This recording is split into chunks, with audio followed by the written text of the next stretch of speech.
Good day, kamali. Alright, meron na naman tayong bagong nabudol na scam. Alright, so bakit na scam? Papaliwanag ko sa inyo.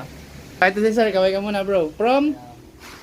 Mahogany. Mahogany, pulo. Alright, kasi yung motor niya, Mio Gear. Alright, so meron ako kasing pinos. Ano ba yung kinabit natin? Caliper tsaka disc. Ito yung disc. Ayan, ito yung disc. Ayan, iba-ibang kulay yan. Tapos yung caliper, iba-ibang kulay din yan. Ngayon, ito kasing disc, alright, tsaka yung caliper, yung bracket nito, naka-design sa Mio Sporty, Salty Mio i125. Sa Mio Gear, hindi ito papasok. Kaya ako sinabing budol or scam to. Kailangan niya magpalit ng front shock na pang Mio. Okay? Kasi yung design ng front shock niya, hindi compatible dito sa pang Mio. Okay? Wala pang lumalabas sa market na pang ano talaga, Mio Gear. Kaya ngayon, anong gagawin natin? Palit front shock. Palit. Oh, sige, palit front shock.